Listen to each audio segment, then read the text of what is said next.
Assalamualaikum warahmatullahi wabarakatuh.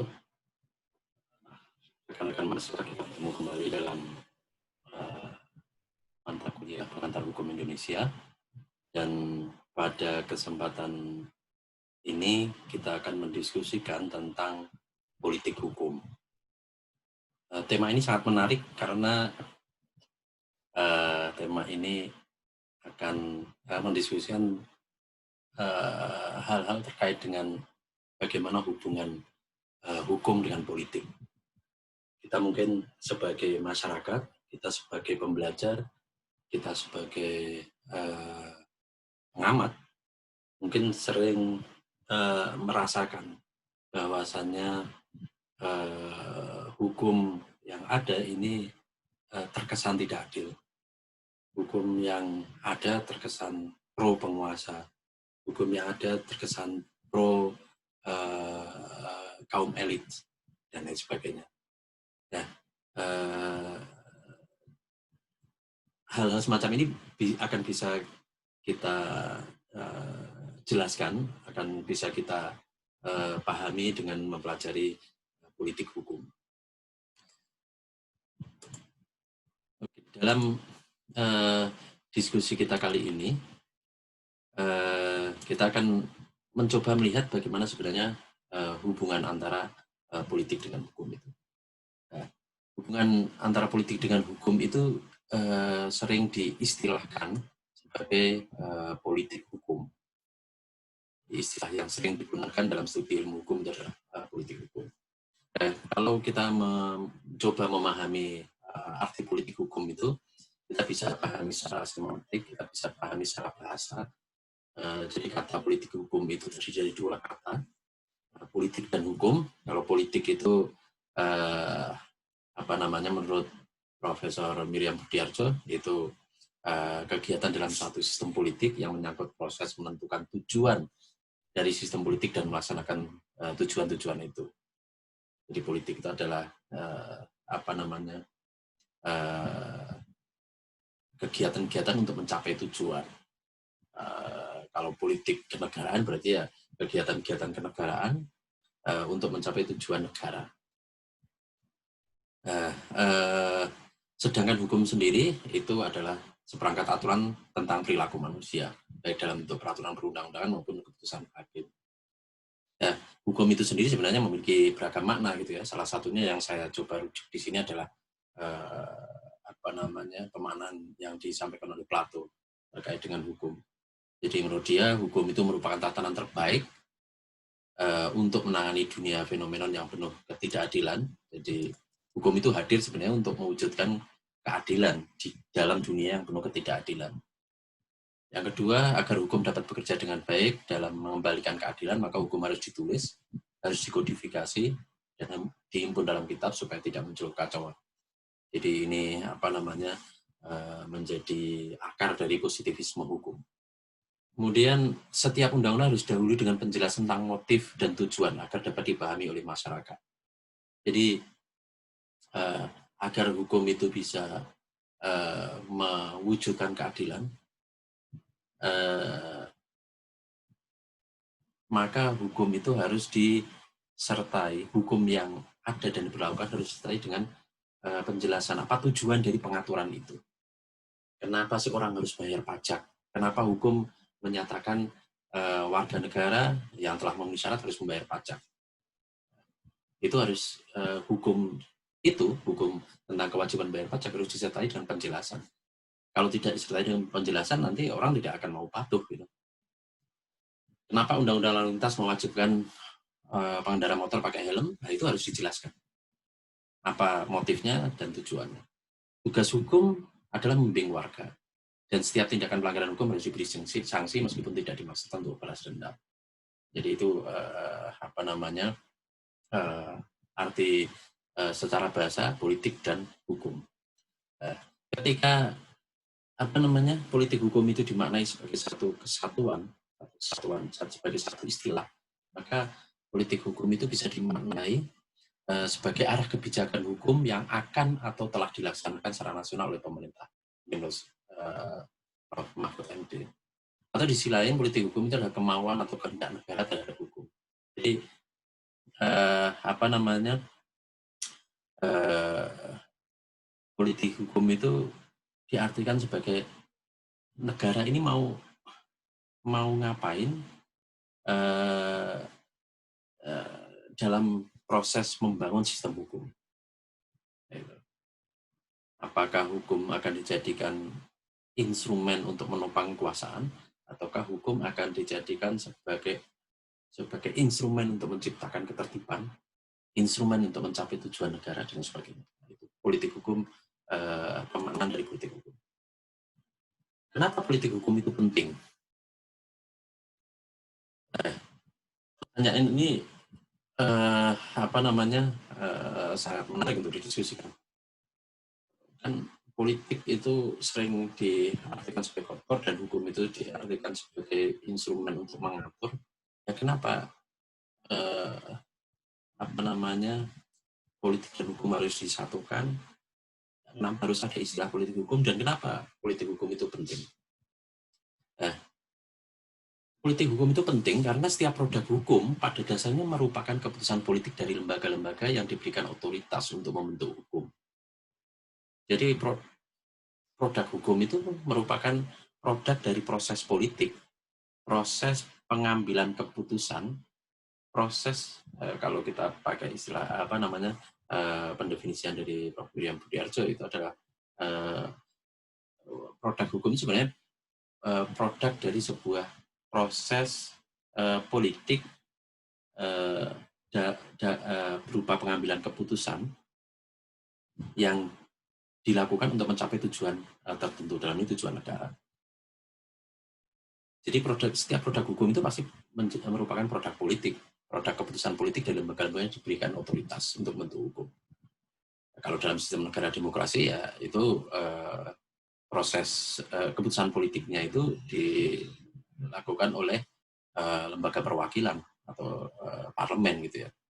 Nah, posisi hukum sebagai produk politik menyebabkan karakter setiap produk hukum akan sangat ditentukan atau diwarnai oleh keseimbangan kekuatan atau konfigurasi politik yang melahirkannya.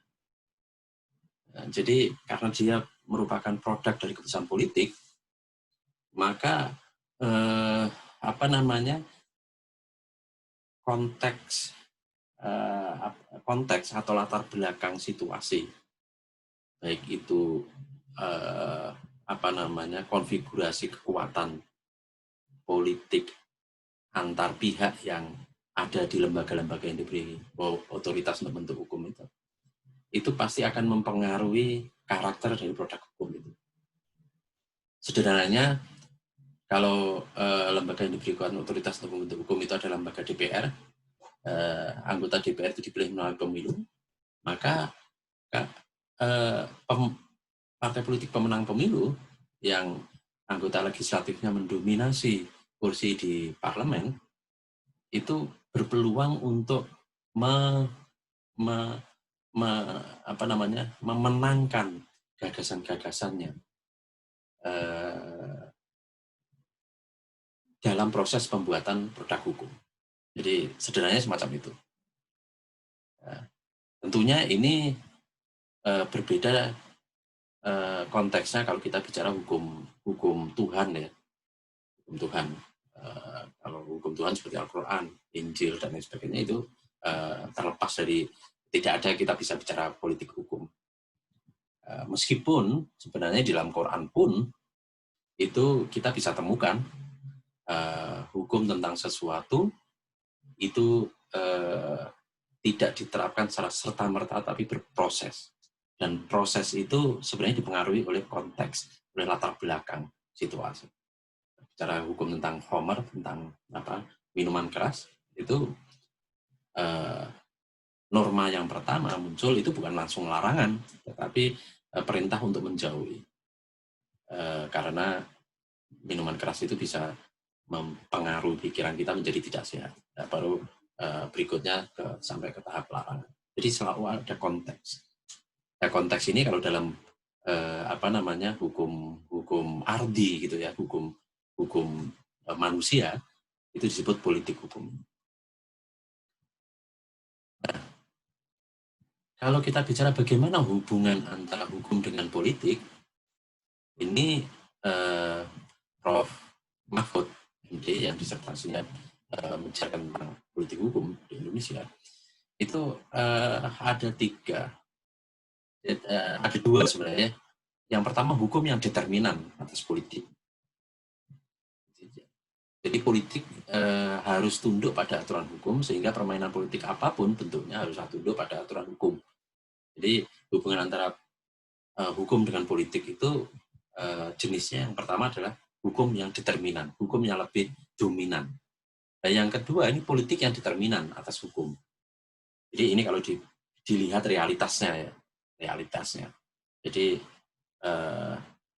kalau kita lihat pada zaman misalnya Indonesia pada zaman Orde Baru, itu politik determinan atas hukum itu nuansanya lebih kental. Di era sekarang, hukum determinan atas politik ini meskipun tidak sepenuhnya terjadi, tapi ini mulai kelihatan. Jadi misalnya DPR tidak bisa sewenang-wenang membuat atau membentuk hukum.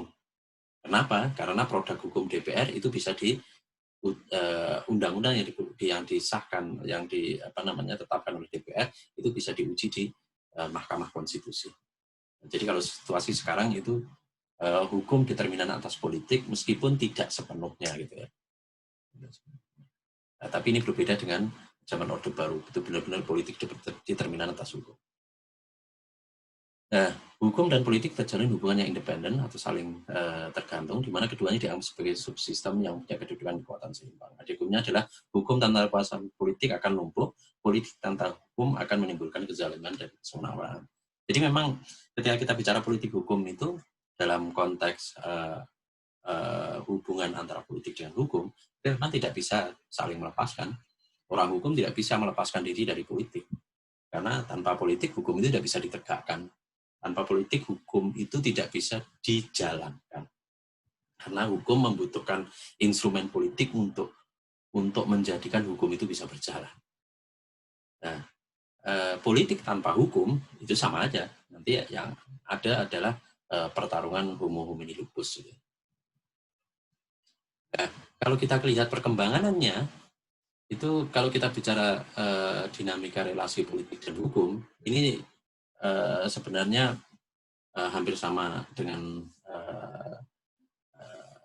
histori di Indonesia gitu ya. Jadi yang pertama dalam sejarah itu hukum itu di bawah atau tunduk atau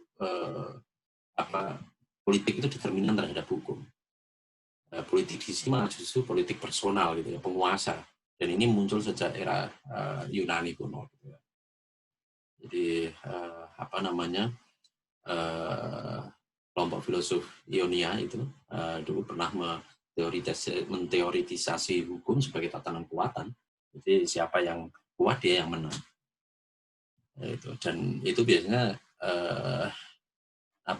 kekuatan itu terkonsentrasi pada individu penguasa pasukan atau raja. Fase berikutnya itu hukum tunduk di bawah negara. Jadi ini perkembangan dari yang sini. Kalau sini hukum tunduk di bawah individu yang memiliki kekuasaan yang tertinggi itu misalnya sampai ke raja. Kalau di sini ini hukum di bawah negara. Jadi dia tidak lagi di bawah kekuasaan raja, tetapi di bawah kekuasaan negara. Terus kemudian berikutnya itu adalah konstitusionalisme dan rule of law. Jadi hukum itu yang supreme, konstitusi itu yang supreme. Gitu. Jadi semua kekuasaan itu harus tunduk pada aturan hukum, harus tunduk pada aturan konstitusi. Nah, jadi hubungan politik dan hukum ini ini salah satu yang penting untuk dicatat gitu ya. Jadi fenomena dominasi kepentingan politik itu meskipun konsep rule of law dan konsep konstitusionalisme itu sekarang ini sudah banyak diterima dan diterapkan, tetapi dalam praktek dominasi kepentingan politik kelompok itu tetap ada gitu ya, tetap ada. Itu realitas faktual yang sulit untuk dihindari. Tetapi itu sudah dipagari dengan dengan aturan konstitusi bahwasanya sebuah negara itu merupakan negara hukum. Artinya kalau dia negara hukum maka negara tersebut tunduk pada aturan hukum. Jadi secara realitas faktual itu memang apa namanya konfigurasi politik dan pergulatan politik, pertarungan politik itu tidak bisa dinafikan dan itu selalu ada dan selalu muncul dalam setiap proses pembuatan hukum. Ralph Dahrendorf ini juga menyatakan bahwa hukum dikuasai oleh mereka yang memegang atau memiliki kuasa. Struktur sosial terkonfigurasi dan realisasi kekuasaan antara mereka yang berkuasa dengan mereka yang menguasai. Jadi ini realitas. Jadi kalau kita dalam konteks politik hukum, kita bisa lihat bahwasanya hukum itu sebenarnya merupakan sebuah struktur. Jadi hukum itu bisa dianalisis dalam konteks komposisi penyusun-penyusunnya dan bagaimana interaksi antar mereka. Kita dapat dianalisa sebagai sebuah proses. Ya, ini proses perubahan hukum dan keberlanjutannya baik secara internal maupun secara eksternal. Jadi ini menarik kalau Anda semua ingin meneliti tentang hukum. Salah satu aspek yang penting dan menarik untuk diteliti dalam sebuah penelitian hukum itu adalah politik hukum. Jadi kalau penelitian politik hukum itu kita meneliti tentang mengapa produk hukum itu bentuknya seperti itu. Mengapa produk hukum itu orientasi pengaturannya seperti itu. Mengapa misalnya muncul RUU Omnibus Law. Kenapa RUU Omnibus Law itu terkesan lebih pro pada investasi. Nah, itu penelitian-penelitian terkait dengan politik hukum. Dan ini berbeda dengan penelitian sosiologi hukum, misalnya yang itu lebih melihat bagaimana hukum itu diimplementasikan. Kalau politik hukum itu meneliti tentang bagaimana hukum itu muncul, bagaimana produk hukum, apa latar belakangnya mendasari munculnya politik hukum. Konfigurasi politik dan karakter produk hukum, ini Prof. Mahfud menyampaikan tesis yang sangat menarik. Jadi yang pertama, konfigurasi politik yang demokratis akan menghasilkan karakter produk hukum yang responsif dan populis. Sebaliknya, konfigurasi politik yang otoriter akan menghasilkan karakter produk hukum yang konservatif, ortodoks, dan elitis. Jadi, karena proses penyusunan, proses pembentukan hukum itu merupakan proses politik, maka untuk menjaga agar produk hukumnya itu responsif dan populistik, maka konfigurasi politiknya harus demokratis. Pemilunya harus demokratis, sistem pengambilan keputusan di DPR-nya juga harus demokratis, ruang partisipasi masyarakat dalam proses pembentukan produk hukum juga harus dibuka. Sistem pengawasan terhadap integritas wakil rakyat juga harus ada. Dan sebagainya. Nah, kalau itu tidak ada, maka itu menghasilkan konfigurasi politik yang otoriter. Dan ketika konfigurasi politik yang otoriter itu yang ada, maka karakter produk hukum yang dihasilkan itu akan cenderung konservatif, ortodoks, dan elitis. Ini penjelasan tadi ya, terkait dengan konfigurasi hukum. Jadi yang terakhir yang ingin saya garis bawahi, bahwasanya ini kalau mengutip dari slide ya, proses pembentukan hukum berkaitan erat dengan awal konsepsi dan struktur kekuasaan politik. Hukum sedikit banyak selalu merupakan alat politik dan tempat hukum dalam negara tergantung pada keseimbangan politik, definisi kekuasaan, evolusi, ideologi politik, ekonomi dan sosial dan seterusnya. Ini sebenarnya lebih merupakan pandangan sosiolog. Ini benar, tetapi di satu sisi sebenarnya sudah dibuat sebuah katalisator di dalam konstitusi kita dengan norma yang mengatur bahwa Indonesia adalah negara hukum. Ketika konstitusi mengatur bahwa Indonesia adalah negara hukum, maka proses politik itu harus tunduk pada aturan hukum. Demikian yang bisa saya sampaikan terkait dengan politik hukum ini. Ini merupakan sekedar pengantar, tentunya nanti perlu dilakukan diskusi yang lebih mendalam mungkin dalam mata kuliah yang lain terkait dengan politik hukum ini. Kalau ada pertanyaan silakan disampaikan dalam kolom komentar. Wassalamualaikum warahmatullahi wabarakatuh.